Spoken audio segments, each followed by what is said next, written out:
Welcome to Tough Conversations with David Wood, where play meets depth.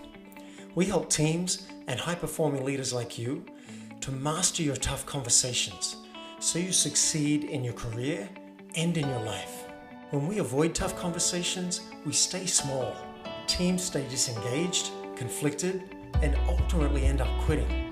When we lean in and master our tough conversations, they become the defining moments that literally shape our careers, our relationships, and our lives. So let's dive in and master your next tough conversation so you can be the leader that you would follow. Let's play.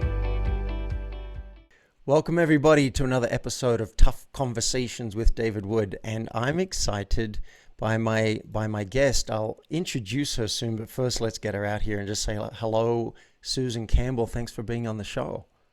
Hello, David Wood. I'm glad to be here. Awesome. We're going to talk about your book, From Triggered to Tranquil, and I want to tell people first why they might want to listen to you. Psychologist Susan Campbell has worked as a corporate trainer and relationship coach for 55 years. How's that for street cred? That's 2 years longer than I've been alive. So I don't think I'm going to try and compete with you because you got started before I was born. A former professor at the University of Massachusetts and frequent guest lecturer at Harvard, Stanford, and UCLA. She's the author of 12 books on the topic of relationships and human communication. 12 books. I've done one. Her work has been featured in many popular magazines, including New Woman, Psychology Today, Self, Harvard Business Review, Fast Company. You get the idea. She's been featured on such national TV shows as CNN's Newsnight, Good Morning America, and the Dr. Dean Edel Show. Susan trains coaches and therapists throughout the United States and Europe. So, Susan, I want to tell about what impresses me about you, but is there anything you want to add to this that people should know about you before we hear about From Triggered to Tranquil? No, I like that 55 years comment, though, that was 2 years before you were born. Right, and I've been at it for a long time. Like, I've been at it for 20-something years, but you started before I came out of the womb. Oh, I can hardly believe it myself, but it really gives you perspective when you're in the same field, watching human behavior and watching the culture change for that long. It's just such a gift to be alive and kicking at the age that I am, which is 80. 80. Wow. Okay. So how you and I met, I started writing an app, and we were calling it Go Deeper. And then I wanted it to be more corporately accessible. So I did a lot of research. I searched for trademarks, all sorts of stuff. And I came up with the wonderful name of Get Real. And then later on, I discovered there's some woman over in the US who's using the name Getting Real. And I started feeling territorial. I'm like, hang on a cut and pick a minute. I thought I'd done all the research and whatever, and that you'd come along and just decided to use this thing. And so I reached out to you 6 years ago and said, hey, should we talk about this and maybe work out how we can divide up the world? And I don't know if I got a response back then, but I did get a response a few months ago from you saying, hey, I just found this message in my inbox and I'd be happy to chat. Fortunately, I had discovered since then that you have been around since Moses. I hope you don't mind me saying that, but from my perspective, you've been around, and I was the Johnny-come-lately to it. And I had picked something that infringed upon what you were doing. And then we got on a call, and you were so warm and generous and fun. And I found out you actually had Warner Earhart, who created a little company called S that then became the Landmark Forum, Landmark Education, and you actually had Warner in your class at Esalen when you were teaching. Is that right? No, we were in groups together. Oh, groups together. I was not teaching him. Oh, okay. That was a misunderstanding. All right. So you're training I was with in a lot of the same groups that he was in, and we were friends and colleagues at that time. All right, cool. Well, it still gives you street cred with me because I came too late, I think, to even meet the guy. So yeah, so now we know each other, and you were very friendly and said, "Look, send me some of your videos of what you're up to." And I was like, "Why? Hmm. Like why?" And you said you seem like a hip, happening, fun guy, and I want to see what you're doing. And then when I wanted someone to write the forward to The Mouse in the Room, which is a new title of my book, I was asking for names, and you gave me names, and other people gave me names, and some people said Susan Campbell would be a great name. So I reached back out to you and said, what about this Susan Campbell woman? You think she'd be good to write the forward?" And you said, "I'm happy to."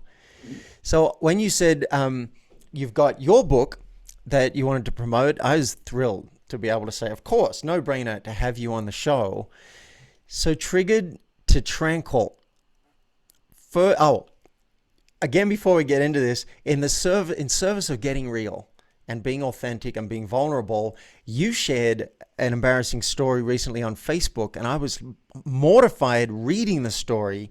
And I wonder if you'd be willing to tell that embarrassing story, because I think it so models transparency and ownership and self-love. Well, I want to put it in the context of I was responding to your share of your embarrassing moment, Right.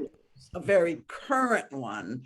Mine was many, many years ago, and I'll tell you how old I was at the end of the story. But I was, no, I better tell you right now. Look, I was only 10 years old when this happened. All right. Oh, wow. Okay. Okay, so I'm going to give the punchline to people. I wet my pants on stage when I was giving a speech that was part of a storytelling competition at the Girl Scout camp. The last night of camp, all the parents were invited to come and stay at the camp. And the thing that was really mortifying for me were my girlfriends, my 10-year-old girlfriends, some of their cute older brothers were in the audience. Okay. So I'm about to go on stage, and I realized that I had to go to the bathroom. I had to pee. But being that age, I didn't know what options I had. And I think this could have happened to me at any age, actually. The show must go on, that pressure. So I figured, oh, I can handle this. I can put that aside. This is one of the things we learn not to do in the getting real work is don't try to push something out of your foreground. If something's in the foreground of your attention, you're not going to be able to be present. Right. So I did my best, tried to deny that I had to pee. And so I started telling my story, and I got quite a bit into it. And then I just couldn't hold my water any longer. And it just came out. And I'm standing there on the stage by myself, all these people, and there's no Oh, way to hide this. And so I just look down and I go, oh, I'm wetting my pants. And everybody laughed. And I just kind of stood there flat footed. And people laughed. And so I laughed, and I probably just said something that got me off the stage. Like, I think that's about all the story I can give you right now. wow. I walked off the stage. But the funny thing was, David, there was something about my image, or I don't know what it was. People said, "That was so clever, Susan. That tied right into your story." It's like I was embarrassed, but yet later, of course, people are trying to be nice, don't make the little 10-year-old feel bad. But I honestly believe that many people just projected onto me something of like confidence, or she doesn't screw up, or something like that. And it was very strange to me, because they said that was part of your story that fit so well into the story I was telling. And it did, if you stretch the imagination a little. Right. And so in a way, it was an embarrassing moment, but it also temporarily strengthened my self-image as somebody who can get away with shit. Oh, right. I mean, if you can get I away get, with that. and it kind of, maybe it was a little overblown in terms of the self-confidence factor, but I wrote on that for a while. Wow. Well, I want to double click on something there. It seems so powerful to me, this story. What you did Um, as you know, I'm writing a book called Name That Mouse, or The Mouse in the Room. That for you must have been a pretty big mouse. I'm wetting my pants right now. Maybe they didn't know about it yet, so it's not an elephant, but it's Yeah. a rodent of unusual size. If for our Princess Bride fans, and what you did is you named it at the age of 10, standing on stage. You said those words that, as they say, will set you free. The truth. Oh, I seem to be wetting my pants. You named it, not just letting it happen and trying to pretend it didn't happen or whatever. I'm wetting my pants. And it seems like that was all there was to say. And then you got yourself off stage. You wouldn't know this about me, but I went on national television to play guitar and sing in a kilt when I was 20 something and trying to promote my entertainment business. And in the green room, I got so scared because I don't have a strong singing voice and I'd never performed on national television. I'd never been on national television. I was so scared. I lost 3 drops of urine, came out, and I'm wearing a kilt and underpants. And so now I'm terrified of peeing my pants on national TV. And I went and got a couple of extra pairs of underpants from my overnight bag just in case, and did a lot of breathing. I mean, nowadays I'd probably take a Valium before I did it. But I really, I think my story's a good one. Your story, I just have such respect, and I bow down that you peed your pants on stage, you named it. And I imagine after that, everything's kind of downhill from, everything's easy street after that. It's like, Survived. you can survive that. You can survive a lot of embarrassing things. So thank you for sharing that. Now, triggered to Tranquil, what are some situations where we would classically get triggered and it doesn't end well for us? Like, why do we care about this topic? Yeah. Well, take a meeting. You might be in a business meeting or some kind of a group meeting, and someone interrupts you. You get your, oh, I'm not important, I'm invisible, fear trigger pushed, or get your button pushed. You don't let anybody know, but what that causes you to do is stay silent for the rest of the meeting and not make your contributions. And that happens so often. People get triggered, or we even get triggered and we don't really know we're triggered, but it conditions our behavior and makes us very narrow in our focus. You know, all I'm here in this meeting to do is protect myself, because that's what happens when you're triggered. You're going into a self-protection place in your brain rather than open and communicative place. So I love this because the point that's coming out to me is our triggers, and I would call these mice, uh, Yeah. are not generally obvious. They're not always obvious. Sometimes it might be clear, oh, I'm furious right now. But Yeah. other times, I'm just shutting down because of something that was said, and I may not even be aware of it Mm-hmm. and until later. And then I imagine too, whoever said it, I'm probably going to hold something Yeah. against that person. So now it's going to impact our relationship, and it might impact how I show up in meetings. You know, I was playing poker a couple of nights ago, and a guy won this big hand against me. And then he showed his cards and show how he had nothing. He had the worst hand possible. And everyone was laughing and he was laughing. And he said, "What were you doing? That was a silly bet. Why'd you bet like that?" I didn't like it. I already felt bad that I'd lost the hand to a total bluff. I also was bluffing, but I had a better bluff than he did. And I felt like he was rubbing my nose in it. And so I shut down. I went quiet and I wasn't making eye contact with him. And he was trying to check if I was okay, but I didn't even look at him. I didn't have the resources. And fortunately, he had the wherewithal to check in and say, "Hey, was that rude, Wow. what I just did?" Great. There's a lot of And lessons in that story right there. oh, right. And Yeah. and I felt safe enough with him to say, "Yes, I think it was." And I told him why. And he completely apologized. He said, "I felt like I crossed the line." But what you're bringing up is this concept of even micro triggers. They're fuzzy. We're not totally aware of them. Um, All right. So now that brings up a new question of how we get clear. But what are some other examples? We got a meeting at Mhm. work, some other areas where we might be triggered and need your tools.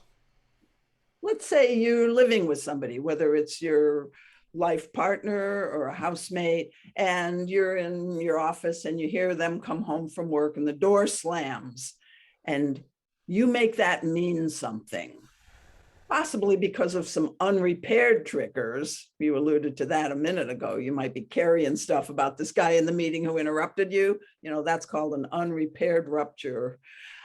So possibly if you've been living with somebody, you do have some of these unrepaired ruptures, and you've got a story that uh, they're activated, they're angry. You heard that door slam, and we make up interpretations to any kind of situation that we tend to be sensitive to. So let's say I grew up in a household where there was a lot of yelling or fighting or door slamming.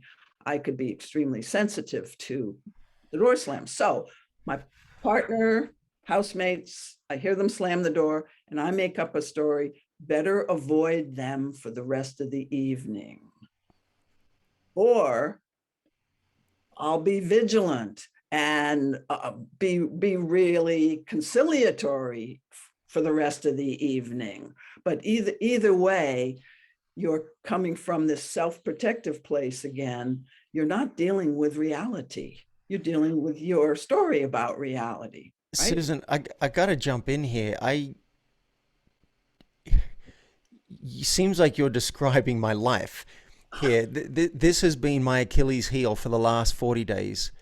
Um, and I was going to use this as an example on the call, but I think what I'm getting from your story is that I have this story that I'm the only one that has that, and that I'm weird and wrong, and I wish my system wasn't so sensitive.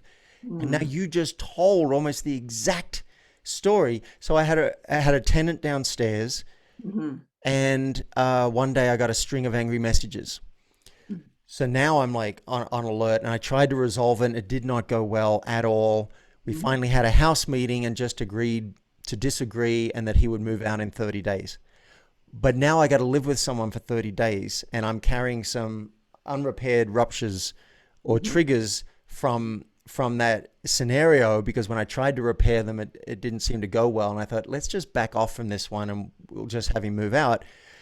Then a few days later, there was a fight at 1 o'clock in the morning. He was yelling at someone, screaming, angry voices, and quite vicious, the things I was hearing. And I was so triggered from that. And then after that, I was on eggshells, and I was so scared. And I know they call it now fawning behavior. I don't want to make him upset. Mm-hmm. And I'd hear a bang, or I'd hear a voice, and I'd go on alert. And it's happening now even with my new tenant, who was lovely, but my system's going on alert. So I just got to say, this interview is very personal for me, because I want to learn how to soothe, how to get to Tranquil for myself. So these are really two good examples. We got, you're in a meeting, something happens, maybe you feel shut down. You're at home, there could be a door bang, you're triggered. Your partner might say something. Maybe you're telling a story and they go off and start doing something else, and whatever, and you're feeling like really like not worth anything, not worth very much. Um, I want to dig a little bit deeper into how this gets us in trouble if we don't get aware of it. So let's say for me, if I'm not getting to Tranquil, how can I get in trouble in the home situation? Well, first, I want to just comment on, you became aware that you were kind of fawning or conciliatory. So I want to underscore that this whole book, From Triggered to Tranquil, is about noticing, learning to notice, these are the signs that I'm triggered, so that we don't get into the trouble that you're asking me about. So I just wanted to underscore that, because you gave us such a good example of that, of witnessing yourself. And so a lot of the exercises in this book help you learn to look at an old event, look at the elements of the old event. Every time I'm triggered, three of these four elements are present, Right. like conciliatory behavior, frozen nervous system, those kind of things. Yeah. So the timing on this is amazing because I think it was 3 days ago, days ago, I sat down and finally read what my therapist had sent me Mhm. after our last session because I went and said, "Help, I'm triggered." And he sent me some stuff. I finally read it. Mhm. It was like the holy grail. So I knew about fight or flight, right? Everyone knows about that. Yeah. Then there's freeze, Mhm. and I knew about fawning behavior or conciliatory behavior. I didn't know that I did it. I Yeah. figured I'd be the one person in the world who never does that. And yet, a few days ago, when I heard a bang before I was due to get out of bed, I tried to go back to sleep, and then I heard another one, and then I heard another one. Not like, just people shutting doors. Mhm. And we'd talked about this, and I just couldn't get back to sleep. And now I'm feeling triggered. I'm feeling really anxious. And here's another sign I just discovered: looping in the brain. My brain was going over and over trying to fix this. So I didn't know that was one of the F's as well. I'm trying to fix this. And I Yeah. spent an hour agonizing about what message to send. And that's when I discovered that I was fawning. I Ah. was trying not to trigger because my last tenant got angry about something. Maybe this one, she's going to be like, "Oh, this guy's too much. Well, He's let's too come back much." to, this is, you've given us some good material here to know what to do to soothe and calm your nervous system. But I liked your other question too. So I've got two that I'm wanting to answer. Your other one was like, what damage can be done Right. from some of these kinds of things? Yeah, let's get to the damage before we solve it. Yeah. So one of the biggest things that creates a trigger situation is asking for what you want. People have a lot of charge around asking for what they want and having the answer be no or not now, or just having the answer be ignored. So asking for affection from your intimate partner. Let's say you ask.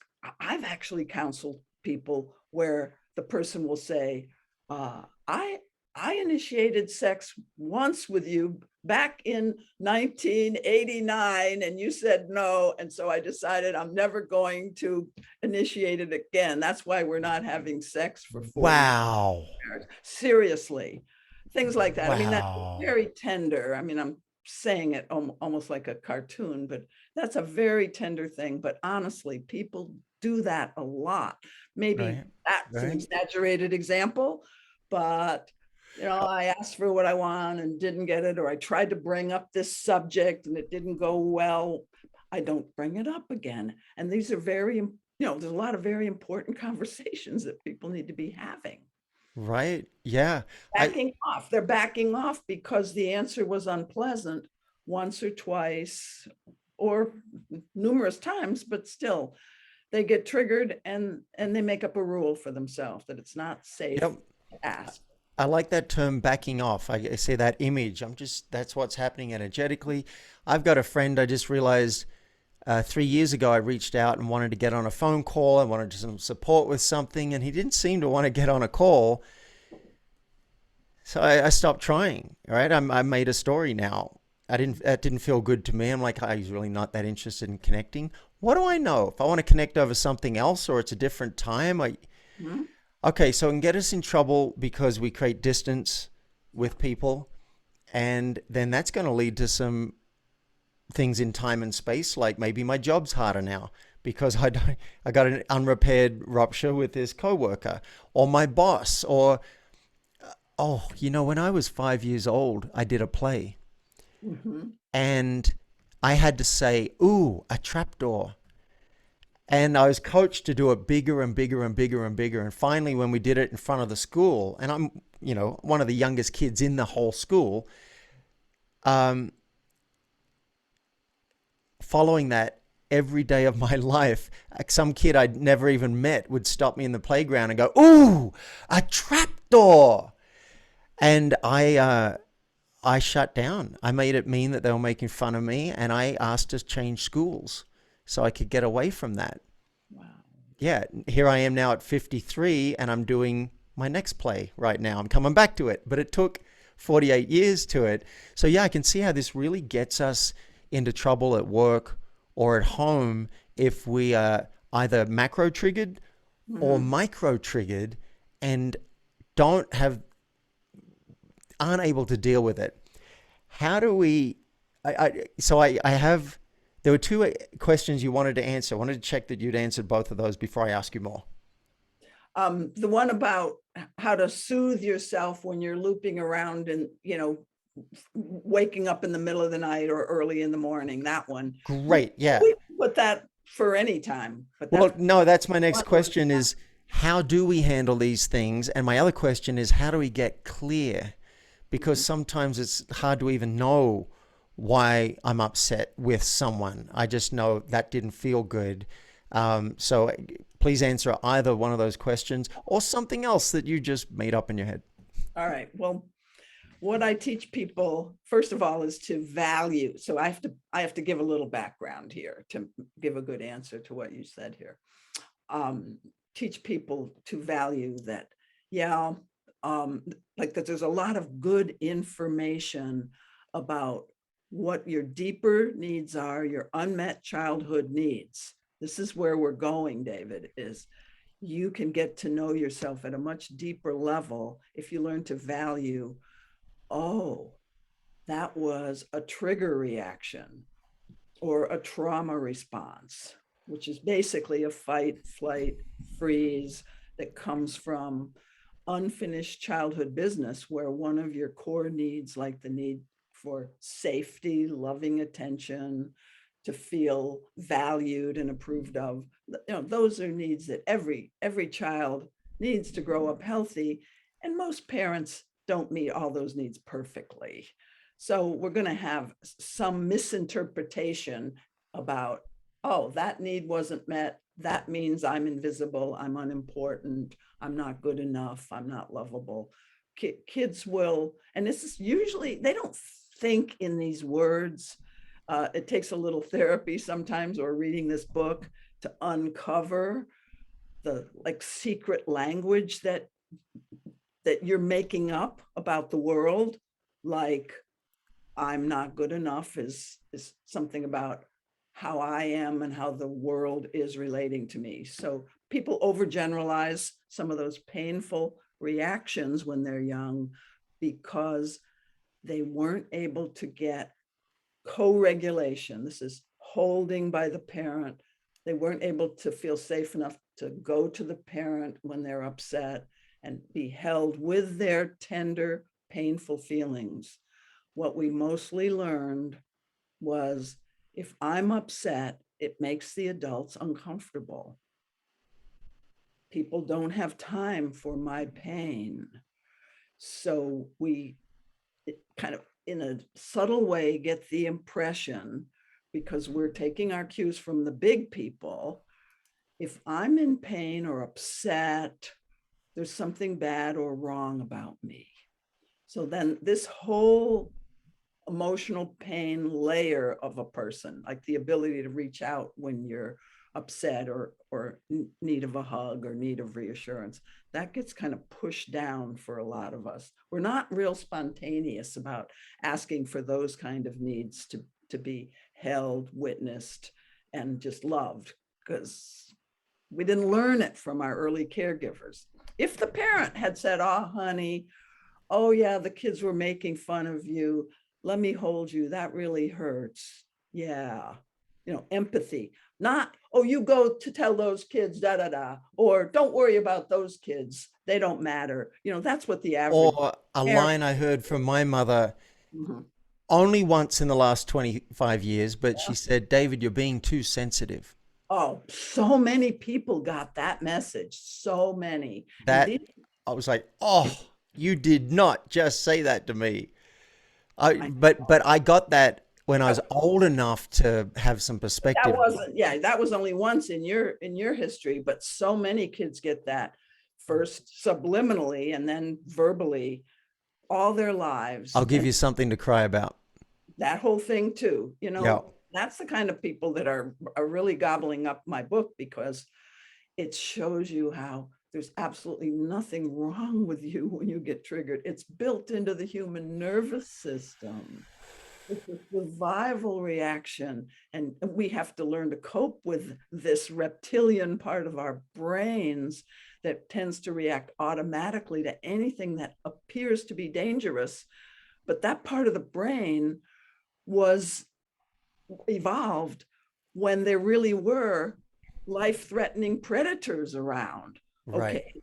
And so you had to be able to react instinctively. It was an evolutionary advantage in our primitive human times, but now there's not many tigers, waiting in the bushes. There's not many life-threatening situations. Mostly we're triggered by interpersonal dangers, like something that feels unfriendly, some kind of disruption between myself and the one I depend on, or some person I need, could be my boss even, but a disruption in connection, or a threat to my self-image, my self-esteem as being a good person, that sort of thing. So now it's all interpersonal dangers, and it would be a much more of an evolutionary advantage to be able to slow it down, slow the reactivity down, that quick fight, flight, freeze. But fight, flight, freeze is built into the nervous system. And if we're going to learn to have a better braking system,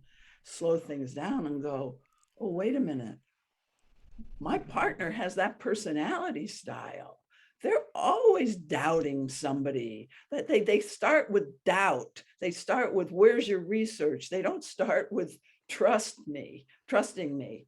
I know that about my partner. You could, if you were able to use your higher brain capacity as quickly as you use your reptile brain, you'd be able to think that thought. So we need to be able to slow things down enough to remember what we already know, and to learn how to question our immediate interpretations. And so that's just a little background to help people realize that, yeah, you might have some shame about the fact that you get triggered, or you might have had people tell you you're too sensitive, but the information in this is golden for what needs healing inside, Yeah. like my fear that my voice doesn't matter. And there is the capacity to learn to slow things down. There are tools that you can learn, and of course they're in this book, From Triggered to Tranquil. Great. Well, before we get to those, let me double click on some of the things that you mentioned. Um, I love that you said, this story, we have a secret language.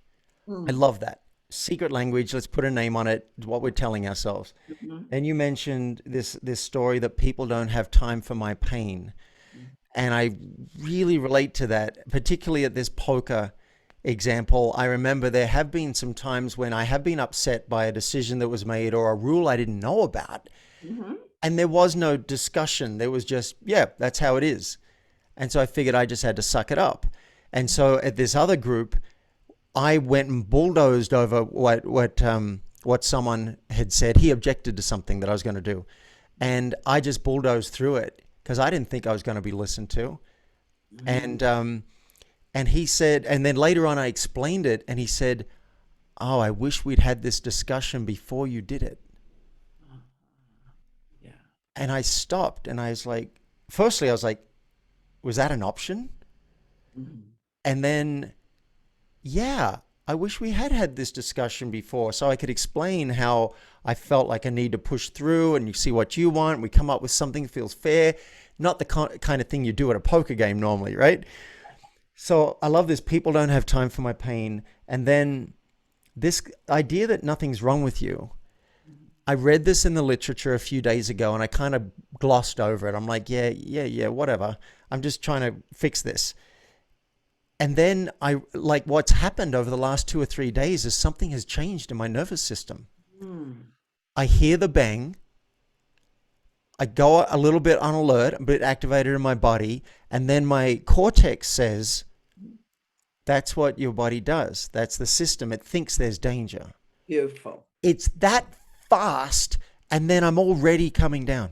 Yeah, and so you've got a little bit of a witness going now. And we can develop a witness to the early warning signs that we're triggered, such as making up that story that there's no time for me, or whatever story. You can witness your stories.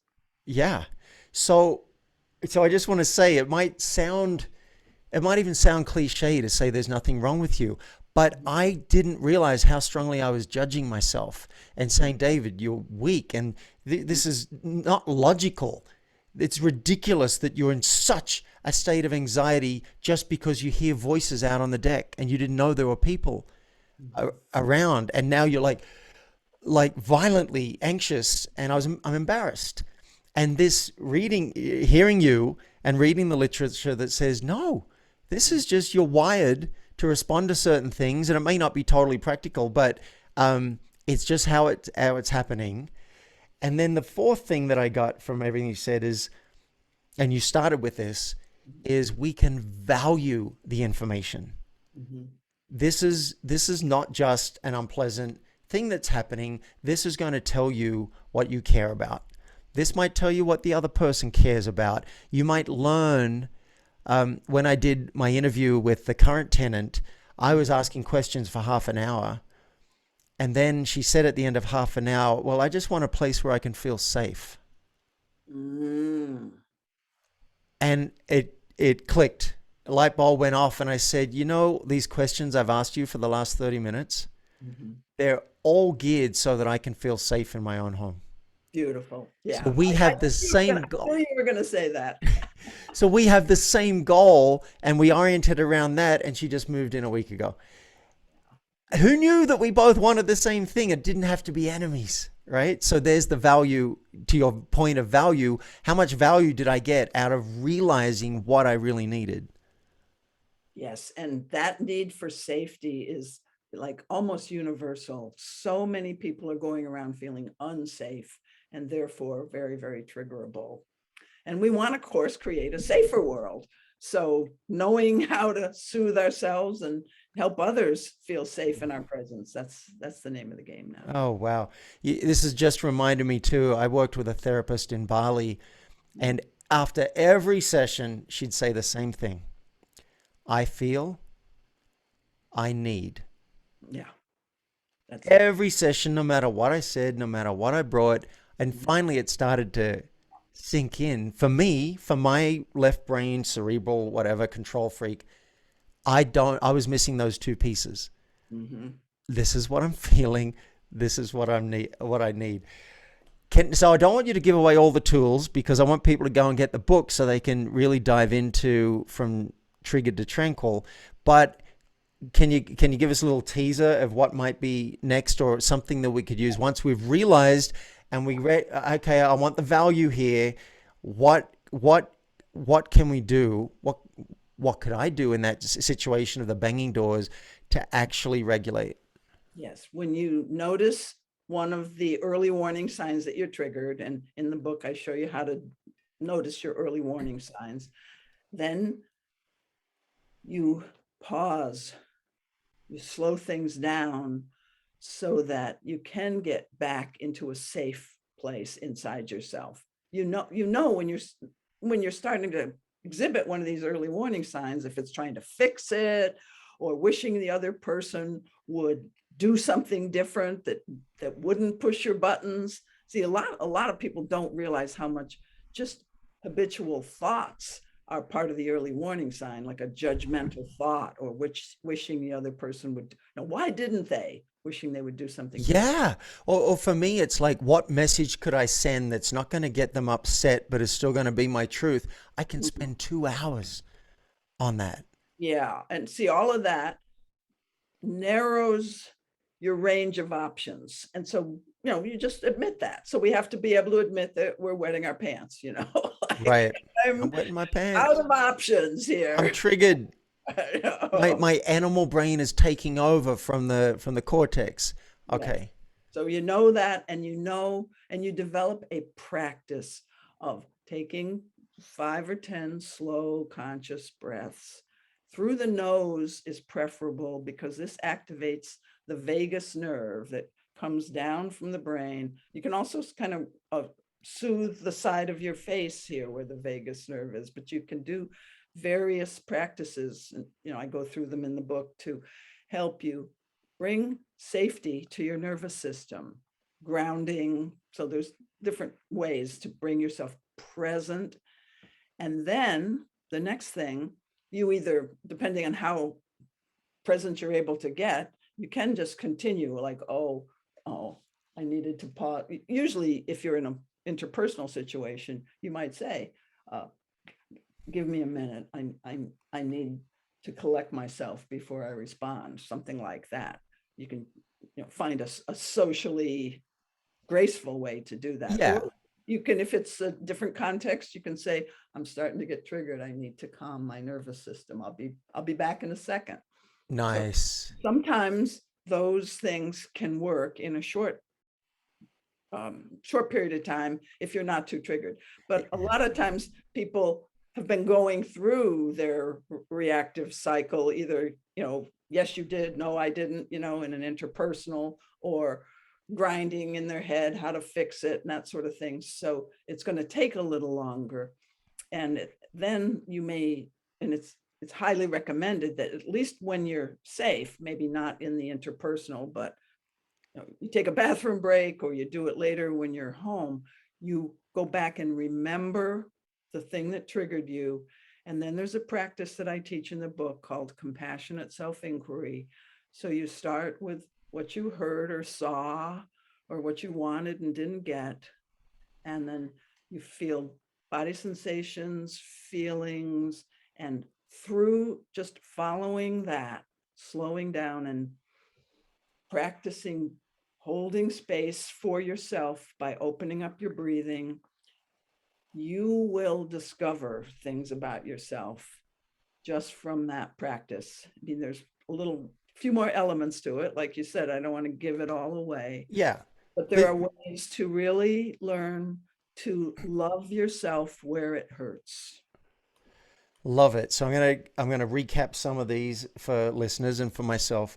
You want to catch the early warning signs, and Susan will show you what to look out for in the book. That'd be the first step. Mm-hmm. So oh, this is what's happening. And even as you catch that, I imagine that's bringing more energy into the cortex and away from the animal brain, just right, the witness. And then you said slow it down, pause, stop, maybe find some language. It might be, hey, something's happening. I'm feeling something. I'm not quite sure what it is. Can you give me a minute? Yeah. Can we slow this down? Give me a minute to work it out. That's something we don't hear very often, right? So, you'll be pioneering in saying this. It could be in a group, or you might be like, look, I've seen people say, I'm a bit wound up right now. I'm just going to go and take a couple of minutes and come back, right? Could be as simple as that. People might be like, I wonder what's going on, but better than probably the alternatives. And then, so the slowdown sounds wonderful. And then you mentioned compassionate self-care, and it sounds almost like you're taking an inventory. When you can slow it down enough, you're like, what am I thinking? What am I feeling? What are my body sensations? And that too is probably drawing more energy from the cortex versus the animal brain. And then you mentioned there are some other things like 5 to 10 breaths. There are some practical things you can do. I got to say, Susan, when I was massively triggered, when this happens, last thing I want to do is sit somewhere and do some exercise. Yeah. Like I walked outside and I did force myself to do box breathing, which I hear about a lot. I know how to do it. I did not want to do it, but within 2 to 5 minutes, I was pretty normal. So listeners, this is my plug. Even though it might seem like it's the last thing I want to do, these things. Oh, I just remembered a piece that started to have all this make sense for me. Mm-hmm. My therapist said, you've got to disengage from the content. Yeah. That was the one line I needed to hear at age 53, because I'm very cerebral and I think I can think my way out of it. He said, no, at a certain point, it's actually your brain's been hijacked. The cortex has been hijacked by the animal brain. You need to disengage from the content and do something physiological. Absolutely. Did not know that was a thing. Oh, it's a total huge thing, Didn't especially know it was a thing. with couples. They'll be going, oh, yes, yes, yes, I did. No, no, I never heard that. They're going back and forth. That's the content. I teach people, and this is all in the book too, to hearing you say that I feel. There's a phrase that I've written a whole book about the phrase hearing you say that I feel. That's the book, Saying What's Real. Oh, nice. That is a phrase that's designed to, even if you don't say it out loud, hearing this person say that I feel, it's like what Yep. your therapist is talking about, but it becomes automatic, kind of a useful instinct, a useful automatic thing of, okay, if I notice what I'm feeling, I'll notice that I'm agitated. I'll notice that I don't feel safe. And then I will do some self-soothing practices versus continuing to fight the good fight, because that's Yeah. that's a waste of energy. Yeah. So this is a bit of a trick because the brain thinks that we need more content. That's what the brain thinks, right? The brain is like, no, no, I got to get my point of view across so I'm heard. I remember yelling at my girlfriend once, and she said, "If you keep yelling, I'm going to need to leave the room." Mhm. I did not want to stop yelling. Everything in me was no, keep yelling. But if I kept yelling, I knew I'd be yelling to an empty room. So I actually had to get a grip on myself. And this is also bringing up another girlfriend where I was angry and I wanted to go to the content. And she said, "Would you take 3 deep breaths with me?" And I said, "No, this is too important. I want to get it out now." And she said, "If what you have to say to me cannot survive 3 deep breaths, then I don't want to hear it." Great. Robin Lynn Smith. You know That's, what I really prefer, though, is somebody be able to say, David, I'm scared. I'm scared when you talk to me like that. oh, I mean, if it's a couple, that's the kind of thing that I'm yeah. promoting here. And Yeah. Hearing that, I feel scared and I don't want to feel scared with you. yes, Yeah. Nice. you go to feelings. I mean, it's smart. These women were smart, but vulnerability has incredible power to shift the energy immediately into safety. Right. Um, Wow. Well, I and can't believe, if you, like, somebody's telling you to, like, stop, stop or I'll leave the room. What if you did? Hearing you say that, I feel afraid I've just damaged our bond. Like, really teaching people how to find the vulnerable things that are down in there. And you don't find that until you've mucked around in your own unconscious mind for a while. okay. And then you find that kind of language about what the fears are that are representative of unfinished business from childhood. These parts of yourself have never been heard or attended to. They've just been repressed. So once you get to know those parts, your capacity for saying I feel is just much richer. It's got much more texture to it. Mm, But it takes some valuing, mucking around in your subconscious. But love that. it does not take that long, and it's not that hard. It just, you have to get over that initial resistance that you named, which was, gee, I just want to get my point across. Right. Yeah, maybe it doesn't take that long. Maybe it's not that hard, and the alternative can be a lot worse. Just being angry with people and having unresolved things and trying to one up each other, shutting down, withdrawing, that's very expensive. And Yes. so this sounds like if you value this, if your spiritual intelligence goes up to the point where you're like, hey, maybe there's some real value in getting this, it sounds like you can change your whole life. Mhm. Instead of running from all these things, it's like, all right, I'm going to lean into them. It reminds me of the book that came out recently by a friend of mine, and I think yours, Jason Diggs, Right. called Conflict Equals Energy. And I thought that was clever because he's saying in the conflict, there's value. Mhm. And what I'm hearing from you is a similar thing. In the conflict, there Mhm. is information, there Yes. is growth, and ultimately connection. Mhm. Yeah.